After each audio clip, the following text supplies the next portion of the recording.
ہم سب جانتے ہیں کہ عنقریب ہمارے درمیان ایک ایسا مہینہ اللہ کا مہمان تشریف لانے والا ہے کہ جس کی بے پایہ برکتوں، رحمتوں، فضیلتوں سے کسی صورت بھی انکار نہیں کیا جا سکتا، بلکہ اللہ تبارک و تعالیٰ کا اس امت پر ایک خاص کرم اور اس کا فضل ہے کہ اس نے ہمیں رمضان المبارک عطا فرمایا۔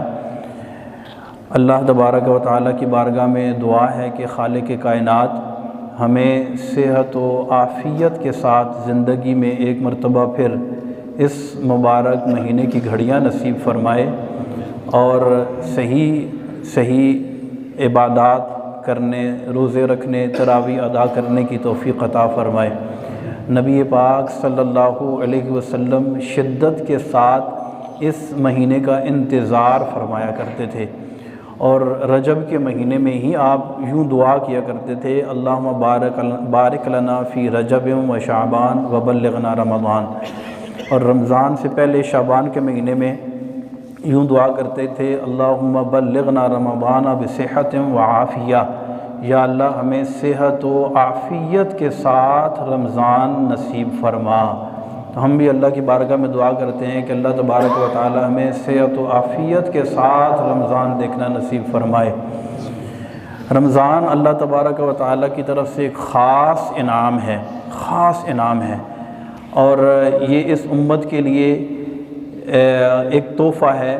قرآن پاک کی جو آیت مبارکہ میں نے آپ کے سامنے تلاوت کی، اس میں اللہ تبارک و تعالی نے ارشاد فرمایا، یا ایھا الذین آمنوا، اے ایمان والو، کتب علیکم الصیام، تم پر روزے فرض کیے گئے ہیں، کما کتب علی الذین من قبلکم، جیسا کہ تم سے پچھلی امتوں پر روزہ فرض کیا گیا تھا، لعلکم تتقون، تاکہ تم پرہیزگار بنو۔ روزے تو پچھلی امتوں پر فرض تھے، لیکن رمضان کی خاص جو عنایات ہیں ان میں سے احادیث مبارکہ میں نبی پاک صلی اللہ علیہ وسلم نے ارشاد فرمایا کہ روزہ دار کے معدے سے نکلنے والی خوشبو اللہ تبارک و تعالیٰ کو مشک و عنبر سے زیادہ پسند ہے۔ گزشتہ امتوں کو یہ فضیلت حاصل نہیں تھی، اور نبی پاک علیہ السلام نے ارشاد فرمایا کہ جب رمضان آتا ہے دوزخ کے دروازے بند کر دی جاتے ہیں، اور فتحت ابواب الجنہ، جنت کے دروازے کھول دیے جاتے ہیں، اور فرمایا سارا مہینہ مومنین کے لیے جنت کو آراستہ و پیراستہ کیا جاتا ہے۔ گزشتہ امتوں کو یہ سعادت حاصل نہیں تھی۔ روزہ دار کو روزے کے افطار کے وقت ایک خوشی نصیب ہوتی ہے، ایک فطری خوشی، سارا دن کچھ کھایا پیا نہیں ہوتا، روزہ افطار کرتے وقت جب بندہ دسترخوان کے اوپر بیٹھتا ہے تو اس کو اب پتہ ہے کہ اب چند لمحوں کے بعد اعلان ہو جائے گا اور روزہ افطار ہوگا، تو اس کے دل میں ایک خوشی پیدا ہوتی ہے۔ فرمایا کہ یہ روزہ افطار کرتے وقت خوشی ایک، اور دوسری خوشی جب یہ روزہ دار اللہ تبارک و تعالی سے ملاقات کرے گا، یہ اللہ سے ملنے کی جو خوشی ہے، یہ دو خوشیاں، ایک روزہ افطار کرتے وقت اور ایک اللہ سے ملنے کی خوشی، یہ مومن کو اللہ تبارک و تعالی عطا فرماتا ہے۔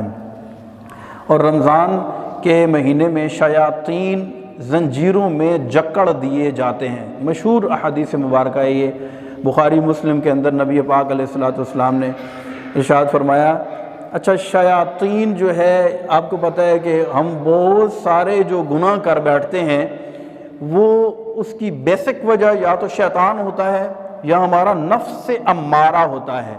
نفس امارہ، یہ دونوں آپس میں یوں سمجھ لیں کہ بھائی ہیں، شیطان چھوٹا بھائی ہے اور نفس امارہ اس کا بڑا بھائی ہے، تو یہ دونوں مل کر ہمارا بیڑا غرق کرتے ہیں۔ گناہ کی طرف مائل کرنے کے لیے شیطان اور نفس امارہ، یہ دو ایسی طاقتیں ہیں جو ہمارے اندر سے ہمیں گناہ کی طرف اکساتی ہیں، اور روزے کے اندر رمضان میں شیطان کو تو قید کر دیا جاتا ہے، اب رہ جاتا ہے نفس امارہ۔ تو نفس امارہ کو قابو کرنے کے لیے بھوک اور پیاس کی نعمت دی جاتی ہے تاکہ اس کو کمزور کیا جائے اور گناہ سے بچا جائے اور اللہ تبارک و تعالیٰ کا قرب حاصل کیا جائے۔ تو رمضان ایک ایسا مہینہ ہے کہ جس میں اللہ تبارک و تعالیٰ کا قرب، تقوی اور پرہیزگاری ملتی ہے۔ اس کی ریزن خود قرآن میں اللہ نے بیان فرمائی، وجہ آپ پر روزے فرض کیے گئے جیسا کہ تم سے پہلی امتوں پر روزے فرض ہوئے، لعلکم تتقون۔ اس کا رزلٹ کیا نکلے گا؟ روزہ رکھو گے تو تمہیں کیا ملے گا؟ کس طرح کا انعام تمہیں ملے گا؟ فرمایا تمہیں پرہیزگاری ملے گی، تمہیں تقوی ملے گا۔ شیطان ہو گیا قائد، نفس امارہ کو قابو کرنے کے لیے بھوک اور پیاس، اب بندے کے اندر روحانیت بڑھتی چلی جاتی ہے۔ جب روحانیت بڑھتی ہے تو شیطانیت وہ کم ہونا شروع ہو جاتی ہے، تو جب روحانیت بڑھتی ہے تو بندے کو اللہ تبارک و تعالیٰ کا قرب نصیب ہوتا ہے۔ اور ملائکہ فرشتے جو ہے یہ اللہ کے مقربین ہوتے ہیں۔ آپ کو پتہ ہے کہ فرشتے جتنے بھی ہیں یہ اللہ تبارک و تعالیٰ کے اللہ تبارک و تعالیٰ کی نیک اور نورانی مخلوق ہے۔ ان کے اندر گناہ کا تصور نہیں ہے، یہ اللہ کی نافرمانی نہیں کرتے، یہ ہر وقت اللہ کی عبادت اور اطاعت میں رہتے ہیں۔ اور فرشتوں کا ایک خاص جو صفت فرشتوں کے اندر پائی جاتی ہے وہ یہ ہوتی ہے کہ وہ کھاتے پیتے نہیں ہیں۔ فرشتے کھاتے پیتے نہیں ہیں، تو گویا کہ روزہ دار کو روزے کی حالت میں فرشتوں کے مشابہ کر دیا جاتا ہے۔ جس طرح فرشتے کھاتے پیتے نہیں ہیں، اسی طرح بندہ جب کھاتا پیتا نہیں ہے تو گویا کہ وہ مقربین کی طرز پر مقربین کی صف میں کھڑا ہو جاتا ہے۔ وہ جو اللہ کے مقرب اور اللہ کے نیک اور اللہ کے برگزیدہ مخلوق ہے، اس کی صف میں بندہ گویا کہ کھڑا ہو جاتا ہے کہ یہ بھی کھانا پینا اللہ کی رضا کے لیے چھوڑ دیتا ہے۔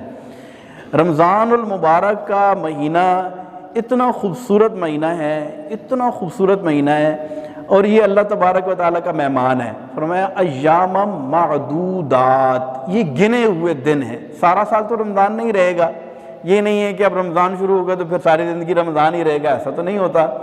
29 یا 30 دن ہوتے ہیں، یہ 29 اور 30 دن آنن فانن گزر جاتے ہیں، پھر عید کے چاند نظر آتا ہے اور ہماری زندگی کی روٹین دوبارہ پلٹ آتی ہے۔ جبکہ رمضان کا چاند نظر آتے ہی ہماری زندگی کی روٹین بالکل یکسر تبدیل ہو جاتی ہے، سونے جاگنے کی روٹین بدل جاتی ہے، کام کاج کرنے کی، کھانے پینے کی، ہر چیز کی روٹین بدل جاتی ہے۔ تو یہ سب کچھ کس کے لیے ہے؟ اللہ کے لیے۔ یہ کس کے لیے؟ اللہ کے لیے۔ اور یہ اللہ کا مہمان ہے، گنے ہوئے دن ہیں۔ اچھا، مہمان جب آتا ہے نا، ہم مہمان کے آنے سے پہلے تیاری کر لیتے ہیں۔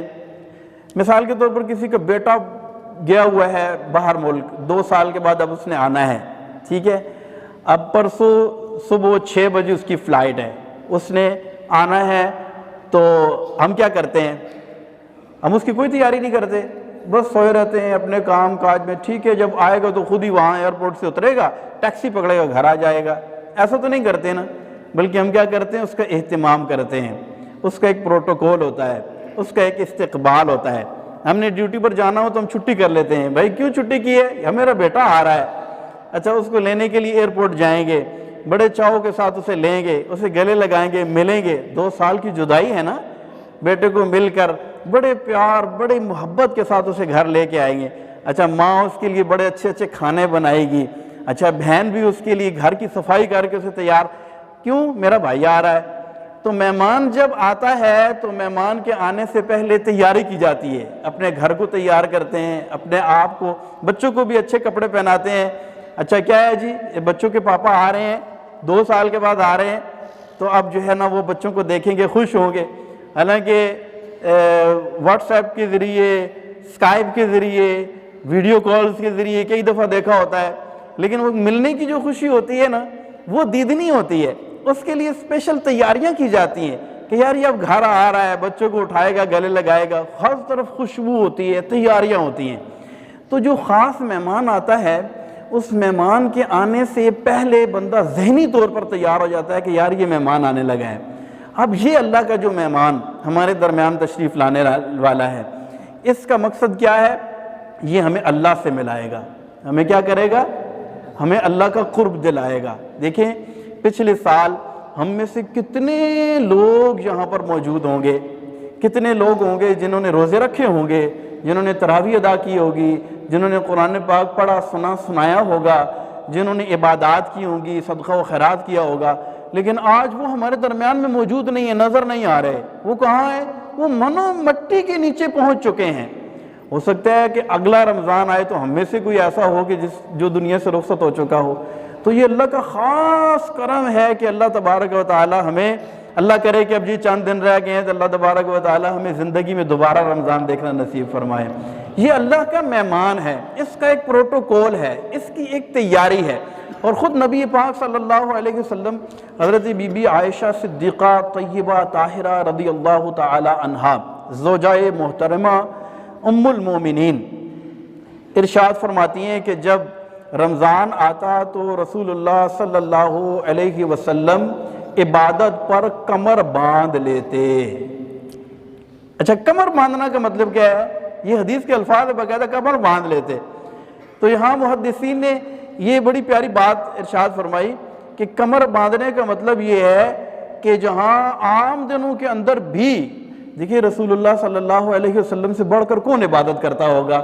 آپ کے تو شب و روز ویسے ہی اللہ کی عبادت میں گزرتے ہیں، لیکن خاص طور پر جب رمضان کا مہینہ آتا تو آپ اور زیادہ عبادت کے لیے اپنے آپ کو پریپیئر کرتے اور زیادہ اس میں عبادت کرتے۔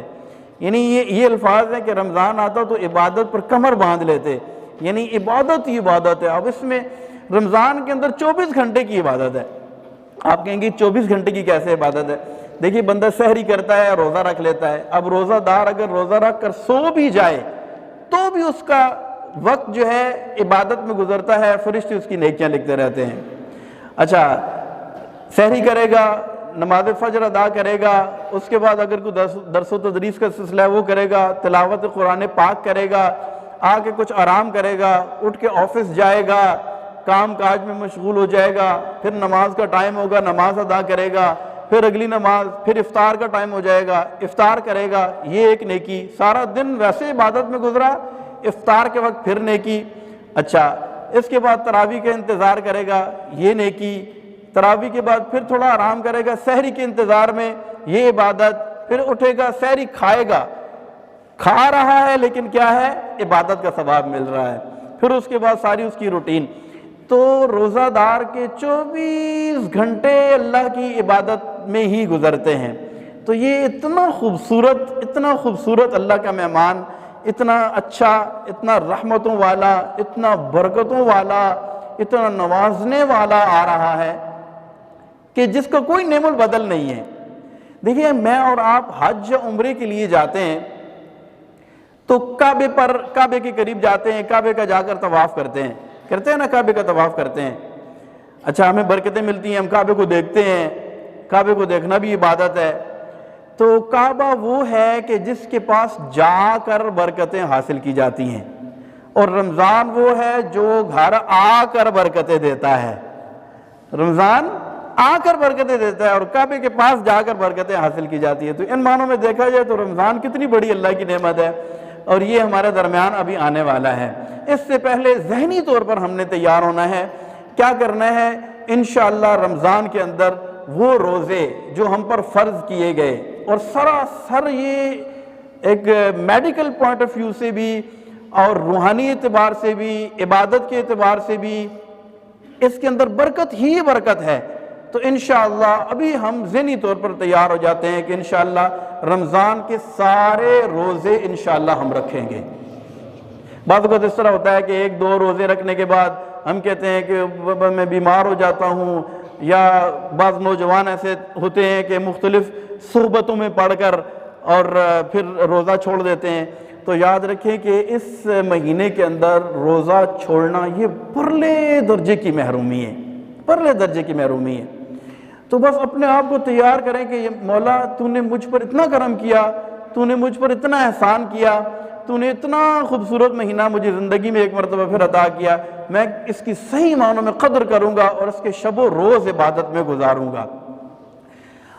اس طرح بھی ہوتا ہے کہ رمضان کے اندر دن کو ہم نے روزہ رکھ لیا، اب رات کو جو ہے وہ چونکہ سونے کی زیادہ روٹین نہیں ہوتی تو لوگ مختلف ایکٹیویٹیز کے اندر اپنے ٹائم کو پاس کرتے ہیں۔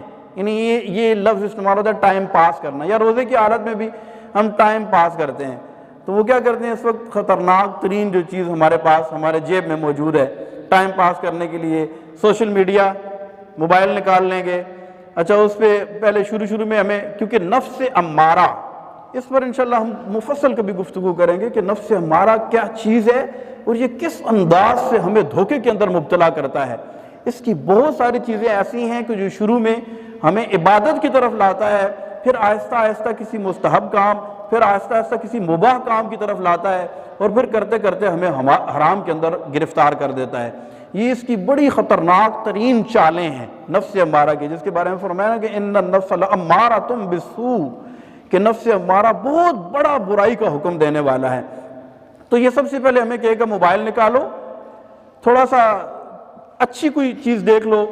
شروع میں ہم موبائل نکالیں گے، اچھی کسی چیز کو سرچ کریں گے یا دیکھیں گے، پھر آہستہ آہستہ کرتے کرتے کسی غلط چیز کے اوپر ہماری نظر پڑے گی، پھر کرتے کرتے بعض اوقات خدا نخواستہ روزے کی حالت میں ہم اپنی آنکھوں کو حرام سے پر کرنا شروع کر دیں گے، یا اگر چلیں روزے کی حالت میں کچھ خدا خوفی ہوئی اور ہم نے کہا کہ یار بس روزے کی حالت میں میں موبائل استعمال نہیں کرنا، تو رات کو لوگ اپنی ساری رات اپنی فضول طرح کی کاموں کے اندر مبتلا ہو جاتے ہیں۔ اور معاذ اللہ یاد رکھیں کہ رمضان کے اندر گناہ کے اندر مبتلا ہونا، رمضان کی بے حرمتی کرنا، اس کی کثیر احادیث مبارکہ میں اس کی وعیدیں آئی ہیں۔ نبی پاک صلی اللہ علیہ وسلم نے ارشاد فرمایا، امام ابن جوزی رحمۃ اللہ تعالی علیہ نے اس حدیث کو نقل کیا، رسول اللہ صلی اللہ علیہ وسلم ارشاد فرماتے ہیں کہ میرے پاس جبریل امی آئے، انہوں نے آ کر عرض کی، یا رسول اللہ صلی اللہ علیہ وسلم، قیامت کے روز ایک نوجوان کو حاضر کیا جائے گا، 1000 سال تک فرشتے آگ کے گرزوں سے اسے ہانکتے رہیں گے، 1000 سال کے بعد اللہ کی بارگاہ میں اسے پیش کیا جائے گا، تو اللہ تبارک و تعالیٰ ارشاد فرمائے گا اسے پیشانی کے بل گھسیٹ کر دوزخ کے اندر ڈال دو۔ رسول اللہ صلی اللہ علیہ وسلم ارشاد فرماتے ہیں کہ میں نے جبریل سے پوچھا ہے جبریل وہ کون شخص ہوگا؟ تو عرض کی یا رسول اللہ صلی اللہ علیہ وسلم یہ آپ کی امت کا وہ نوجوان ہوگا کہ جس کو زندگی میں رمضان ملا ہوگا لیکن اس نے گناہوں کے اندر سے گزار دیا ہوگا۔ تو کتنا خوبصورت رمضان ہمارے پاس آ رہا ہے، اس مبارک مہینے کو اگر ہم گناہوں کے اندر گزاریں، سوشل میڈیا کے اوپر غیبت، چغلی، جھوٹ اور اس طرح کی مختلف چیزوں، دیکھیں روزے کی حالت میں ہم کیا کرتے ہیں، روزے کی حالت میں وہ چیزیں جو حلال ہیں، جو کیا ہے، پانی پینا حلال ہے کہ نہیں؟ پانی پینا حلال ہے نا، کھانا کھانا کیا ہے، حلال ہے۔ وہ کام جو حلال ہیں روزے کی حالت میں ہم ان سے رکتے ہیں یا نہیں رکتے؟ روزہ رکھتے ہیں نا، ہمارے سامنے ٹھنڈا پانی ہے ہم اس سے رک جاتے ہیں، کیونکہ اللہ کی مرضی یہ ہے کہ ہم وہ ٹھنڈا پانی نہ پئیں اگرچہ ہمیں کتنی پیاس لگی ہوئی ہو۔ تو روزے کی حالت میں روزہ دار اللہ کے لیے حلال چیزیں چھوڑ دیتا ہے۔ تو آپ مجھے یہ بتائیں کہ اگر وہ حلال چیزیں روزے میں اللہ کے لیے چھوڑ رہا ہے تو پھر روزہ رکھنے کے باوجود وہ حرام چیزوں سے نہ بچے تو کتنا بے وقوف ہے، بے وقوف ہے کہ نہیں ہے؟ دیکھیں روزے کی حالت میں یا روزے کے علاوہ غیبت کرنا حرام ہے، ناجائز ہے، نص قرآنی سے ثابت ہے۔ اسی طرح کسی کو تکلیف پہنچانا، کسی کو ایذا دینا، کسی کی دل آزاری کرنا، ماں باپ کا دل دکھانا، اور اسی طرح فلمیں ڈرامے دیکھنا، روزہ ہو یا نہ ہو ہر حالت میں یہ چیز ناجائز ہے۔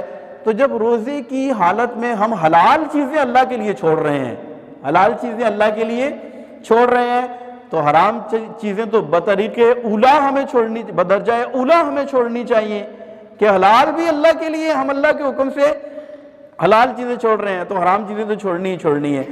تو اللہ تبارک و تعالیٰ کی بارگاہ میں دعا ہے کہ خالق کائنات ہمیں اس رمضان کو، اللہ کرے یہ رمضان ہماری زندگی کا ایسا رمضان ہو کہ ہمیشہ ہمیشہ کے لیے ہم سے اللہ راضی ہو جائے انشاءاللہ۔ اس کی کوشش دیکھیں، مومن کی نیت جو ہے اس کے عمل سے زیادہ طاقت رکھتی ہے۔ نیت المؤمن خیر من عملہ، رسول اللہ صلی اللہ علیہ وسلم نے ارشاد فرمایا کہ مومن کی نیت اس کے عمل سے زیادہ پاورفل ہے۔ جب ہم ارادہ پکا کر لیں گے، ابھی سے نیت کر لیں گے کہ انشاءاللہ ہم کوئی روزہ نہیں چھوڑیں گے، سب نیت کریں کہ انشاءاللہ، ٹھیک ہے، انشاءاللہ سارا رمضان ہم تراویح انشاءاللہ باقاعدگی کے ساتھ ادا کریں گے، کم از کم نیت کریں کہ ایک قرآن پاک انشاءاللہ ہم تلاوت کریں گے۔ اور ہمارے ہاں کیونکہ درس قرآن وغیرہ بھی ہوگا اور ترجمے کے ساتھ تفسیر کے ساتھ انشاءاللہ ہم قرآن پاک پڑھیں گے، سمجھنے کی کوشش کریں گے۔ بے شک آپ نیت کر لیں کہ میں 5 پارے ہی اس رمضان میں صحیح طریقے سے سمجھنے میں کامیاب ہو جائے تو اللہ کی بہت مہربانی ہوگی۔ اس طرح کی اچھی اچھی نیتیں کر کے اپنے آپ کو جب پریپیئر کریں گے، انشاءاللہ رمضان کا چاند نظر آئے گا تو ہمیں خوشی بھی محسوس ہوگی، پھر عبادات پر عمل کرنا آسان بھی ہو جائے گا انشاءاللہ۔ ذہنی طور پر تیار نہیں ہوں گے تو پھر 1-2 روزے رکھنے کے بعد پھر ہم پیچھے ہٹ جاتے ہیں اور پھر اگلی عبادت سے محروم رہ جاتے ہیں۔ اللہ تبارک و تعالی ہمیں عمل کرنے کی توفیق عطا فرمائے۔ اچھا، ایک اور چیز میں نے آپ کی خدمت میں آج عرض کرنی ہے، مختصر انشاءاللہ اس کو ہم کریں گے۔ آپ جانتے ہیں کہ جس طرح نماز فرض ہے، روزہ فرض ہے، اسی طرح حج بھی فرض ہے۔ حج بھی کیا ہے؟ فرض ہے، کیونکہ حج کی درخواستیں ابھی جمع ہو رہی ہیں، اپلیکیشن سبمٹ ہو رہی ہیں۔ تو اس حوالے سے میں مختصر آپ کو عرض کرتا ہوں کہ حج ہر اس بندے پر فرض ہے جو صاحب استطاعت ہے۔ وَلِلَّهِ عَلَى النَّاسِ حِجُّ الْبَيْتِ مَنِ اسْتَطَاعَ إِلَيْهِ سَبِيلًا، جو اللہ کے راستے پر سفر کی استطاعت رکھتا ہے۔ اس کی کیا تفصیل ہے؟ اگر کسی بندے کے پاس اتنے پیسے ہوں کہ وہ حج پر جانے، وہاں کے اخراجات، کھانے پینے آنے جانے کے اخراجات اس کے پاس موجود ہوں، پلس پیچھے وہ اپنی فیملی کا نان نفقہ اور جتنے بھی ان کے معاملات ہیں، ضروریات زندگی ہیں، وہ اس کو افورڈ کر سکتا ہو، تو ایسے بندے پر حج فرض ہو جاتا ہے۔ آپ کہیں گے حج اتنا مہنگا ہو گیا ہے، 12.25 لاکھ روپے سرکاری حج، تو اس میں کوئی شک نہیں ہے کہ حج بہت مہنگا ہو گیا ہے، لیکن اس کے باوجود جن کے پاس استطاعت ہے، بہرحال ان پر حج فرض ہے اور ان کو حج کرنا ہی چاہیے۔ نبی پاک علیہ السلام نے ارشاد فرمایا کہ جس پر حج فرض ہو اور اس کے باوجود وہ حج میں تاخیر کرے یا حج نہ کرے، تو چاہے وہ یہودی ہو کر مرے یا نصرانی ہو کر مرے، یعنی سخت ناراضگی کا اظہار فرمایا۔ ہمارے یہاں اس طرح ہوتا ہے، کہتے ہیں یار بچی کی شادی کرنی ہے، جب تک بچی کی شادی نہیں ہوگی تو ہم یہ سمجھتے ہیں کہ یہ فرض پہلے اور حج کا فرض بعد میں ہے۔ ایسا نہیں ہے، بلکہ اگر حج فرض ہے تو حج ہمیں فرض ادا کرنا چاہیے۔ حج کی برکت سے انشاءاللہ بچی کی شادی بھی ہو جائے گی۔ ہاں، اگر بچی کی شادی بالکل تیار ہے اور اخراجات اتنے ہی ہیں کہ خالی اس کو افورڈ کر سکتے ہیں تو پھر اس کی شادی پہلے کر لیں، ورنہ یہ ہے کہ سال ہر سال سے لوگ کہتے ہیں یار میں اپنا گھر بنا لوں پھر حج کروں گا، میں فلاں کام کر لوں پھر اس کے بعد حج کروں گا۔ اگر حج فرض ہے، جو شرائط ہم نے مختصر آپ کی خدمت میں عرض کی، کتنے پیسے ہیں ہم اس کو افورڈ کر سکتے ہیں، پلس راستے کا امن ہے، صحت ہے، حج کر سکتے ہیں، لیکن اس کے باوجود اس کو خواہ کئی لوگ ڈیلے کرنا شروع کر دیتے ہیں، حج نہیں کرتے، ساری زندگی مطلب ہے کہ وہ کر بھی سکتے ہیں لیکن وہ نہیں کرتے، تو ان کو چاہیے کہ اس کو ڈیلے نہ کریں اور وقت پر اگر حج فرض ہے تو اس کی فرضیت ضرور ادا کریں۔ اللہ تبارک و تعالی ہم سب کو حج کرنے کی توفیق عطا فرمائے، اور آنے والے اس مہینے میں اللہ تبارک و تعالی ہمیں خوب عبادات کرنے کی توفیق عطا فرمائے۔